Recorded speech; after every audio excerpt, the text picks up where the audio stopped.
পুরুষ মানুষ আসলে যত কিছু আছে পরিবারের, সংসারের, একজন পুরুষের হাল ধরে একটা পরিবারকে উঠানোর জন্য পুরুষের অবদান যত বছর সে বেঁচে থাকে দুনিয়ার উপরে, রুজি রোজগারের ক্ষমতা থাকে, ব্যবসা বাণিজ্যের ক্ষমতা থাকে, ততদিন সেই পুরুষটি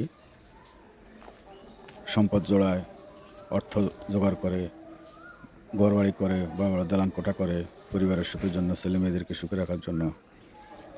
কিন্তু এমন এক সময় আসে যায় সেই পুরুষের কপালে পরিবারের সবাই ভালো থাকে, সন্তান, ছেলে কোন মেয়ে বলেন, সবাই সবাই মাকে নিয়ে ব্যস্ত থাকে। যেই পুরুষটির এত অবদান এই পরিবারের জন্য, হাড় ভাঙা পরিশ্রম করে এত কিছু সংসারের জন্য করেছেন, তার পরিবারের জন্য করেছেন, সন্তানের জন্য করেছেন, স্ত্রীর জন্য করেছেন, যখন এই পুরুষটি একা হয়ে যায়, রোজগারের আর ক্ষমতা থাকে না, অক্ষম হয়ে যায়, তখন সেই পুরুষটি একা একা একাভাবেই তার বাকি দিনগুলো যেতে থাকে। কিন্তু দুঃখের বিষয় হলো সেই পুরুষটির খোঁজ খবর আর কেউ রাখতে চেষ্টাও করে না।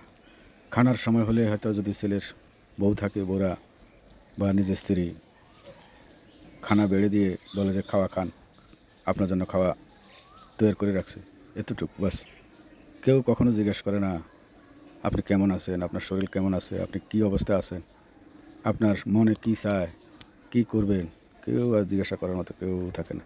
যার যার কাজে কর্মে, লেখাপড়া, যার যার কাজে সবাই ব্যস্ত, কিন্তু ওই লোকটার খবর আর কেউ রাখতে চেষ্টা করে না। এরই নাম পুরুষ।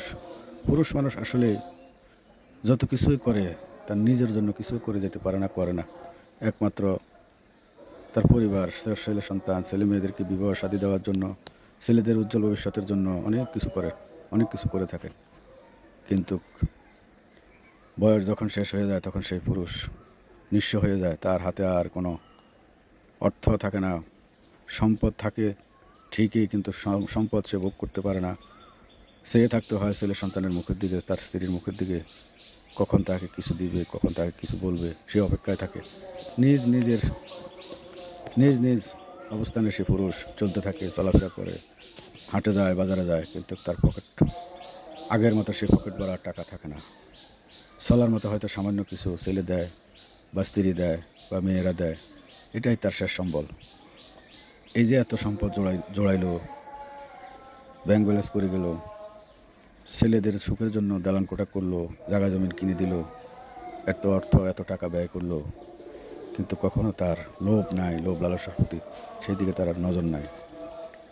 দিন শেষে আমরা আসলে যারা পুরুষ, আমাদের আর একসময় যখন আমরা 30-35 বছরের থেকে রুজি রোজগারের হাল ধরি, একটানা কেউ 40 বছর, কেউ 20 বছর, কেউ 30 বছর, কেউ 35 বছর, কেউ 65 বছর পর্যন্ত রোজগার করেই যাচ্ছে। যখন সেই পুরুষটি ঘরের মধ্যে ছটপট ছটপট করে, তখন আর তাকে দেখার মতো কোনো লোক আশেপাশে নাই। যখন যে কালে তিনি পকেট ভরা পয়সা, অর্থ, ব্যাংক ব্যালেন্সের সময়, চাকরি করার সময়, বিদেশ করার সময়, ব্যবসা করার সময় তার আশেপাশে কত মানুষ, কিন্তু যখন সে পুরুষটি ঘরের মধ্যে বন্দী হয়ে যায় তখন তার আর আল্লাহ ছাড়া আর কেউ থাকে না। তো যাই হোক, আসলে পুরুষের জীবন এমনই হয়। পুরুষ মানুষ বেঁচে থাকে শুধু তার পরিবারের জন্য, তার সন্তানের জন্য, তার স্ত্রীর জন্য।